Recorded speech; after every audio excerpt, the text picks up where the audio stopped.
Har Har Mahadev. In today's episode, we will continue with the Vidyeshwar Samhita, Chapter 7, The Column of Fire. Ishvara said, O gods, I already knew about the battle between Brahma and Vishnu.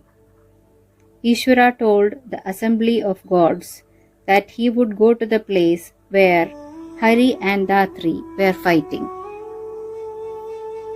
Ishvara, Ambika's husband, ascended an auspicious chariot that was in the shape of Pranava and was marked with the auspicious signs of 5 rings. His sons, the Ganas and Indra, and all the other gods followed him. Pashupati went to the battlefield along with all the soldiers. When he saw the 2 of them fighting, he hid himself inside the clouds. The brave Brahma and Achyuta wished to kill each other, and the Maheshwara and Pashupata weapons had been released. The blazing weapons released by Brahma and Vishnu were burning down the 3 worlds. Isha saw that it was as if the terrible time of dissolution had arrived. In their midst, the one which is Nishkala assumed the form of an extremely terrible column of fire. Those blazing weapons were capable of destroying the worlds. However, in an instant they fell into the great column of fire that had manifested itself. This was extraordinary. Those wonderful weapons were pacified and turned auspicious. What is this column of fire that has arisen? We must ascertain its top and bottom. Saying this, Vishnu assumed the form of a boar and set out to explore the bottom. Brahma assumed the form of a swan and set out to explore the top. Hari penetrated Patala and went even further down. However, he could not find the foundation of the column that was as radiant as the fire. Exhausted in the form of a boar, Hari returned to the former battlefield. Vidatri went up into the sky. He saw a wonderful Ketaki flower dislodged from above. It was full of great fragrance and had not faded, even though it had been dislodged many years ago. The excellent Ketaki flower had been dislodged from Parameshwara's head. Brahma asked, O Lord of flowers, who wore you? Ketaki replied, The top of this column is immeasurable. I have been falling down for a long time, and I have now reached the middle. Therefore, I do not see how you can wish to see the top. Brahma said, I have reached up to this point, and you must do something to serve me. You must go to Vishnu's presence, and you must tell Achyuta that Dhatri has seen the end of the column. Saying this, he repeatedly prostrated himself before the Ketaki flower. When they reached there, Brahma saw that Achyuta had returned exhausted. Brahma was happy and said, O Hari, I have seen the top of the column, and this Ketaki flower is a witness. Following Dhatri's words, the Ketaki flower endorsed the false words.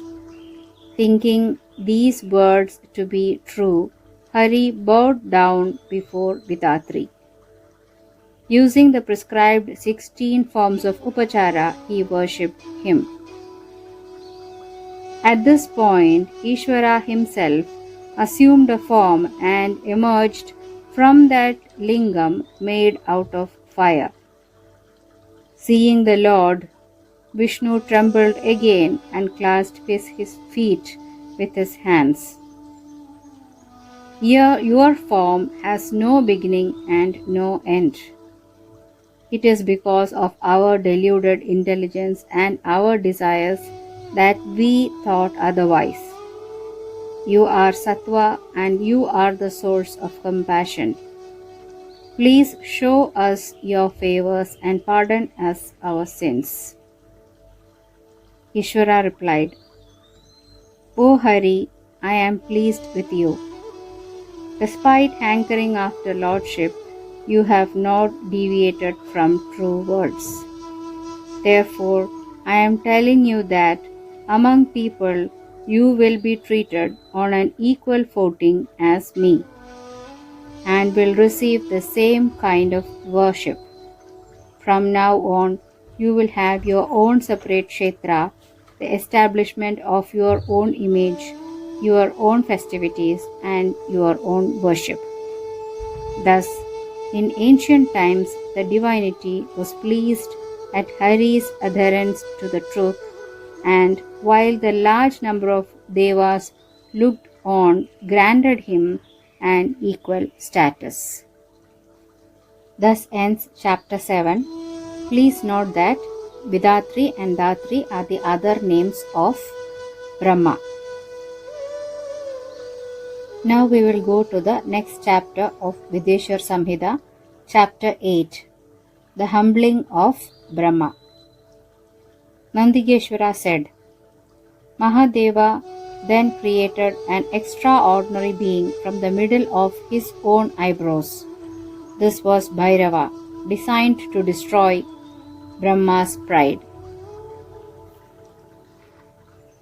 Lord Shiva said to Bhairava, This Vidatri is himself the first divinity in this universe. There is no doubt that you should worship him with your swift and sharp sword. With one hand, Bhairava seized the tuft of the hair on the fifth head that had insolently uttered those false words. As he got ready to sever this head, Brahma fell down at Bhairava's lotus feet. Achyuta saw the state Vidatri was in. Full of compassion, he fell down at the lotus feet of Lord Shiva and sprinkled them with his tears. Achyuta said, O Isha, a long time ago, it is through your efforts that he got these 5 heads as a symbol. Therefore, you should pardon him now. Please show him your favors and restrain your rage towards Vidatri. Thus entreated by Achyuta, in the presence of the large number of gods, Isha was pacified. He asked Bhairava to refrain from punishing Brahma. After this, Lord Shiva said, O Brahma, desiring worship and lordship, you resorted to deceit. From now on, you will not be worshipped in the worlds, nor will you have your own place, your own festival, and other things.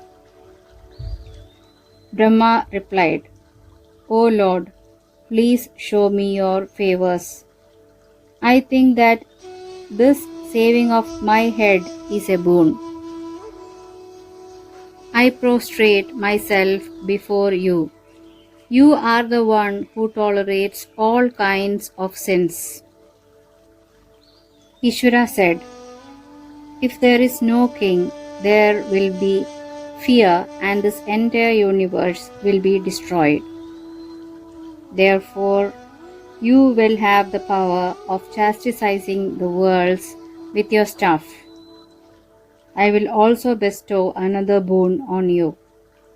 In all sacred ceremonies, homes, and sacrifices, you will be the Guru. Even if a sacrifice is completed with all the compliments and dakshina. Without you, it will be futile. Lord Shiva then addressed the deceitful Ketaki. O Ketaki, you were deceitful. I will no longer regard you as a beloved flower with which I can be worshipped. Ketaki replied, O protector, I prostrate myself before you. O Father, you should pardon me my sin and make my existence successful.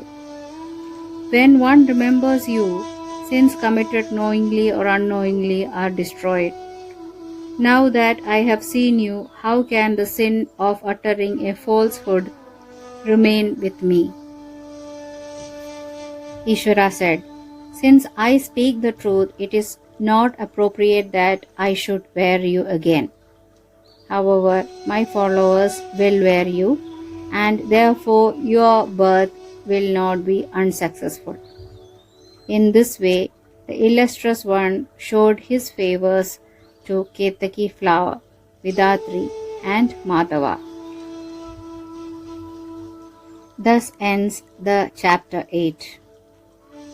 Please note that there is also a version where Bhairava cuts off the fifth head of Brahma, but this is explained in Shadarudra Samhita. Here ends this episode.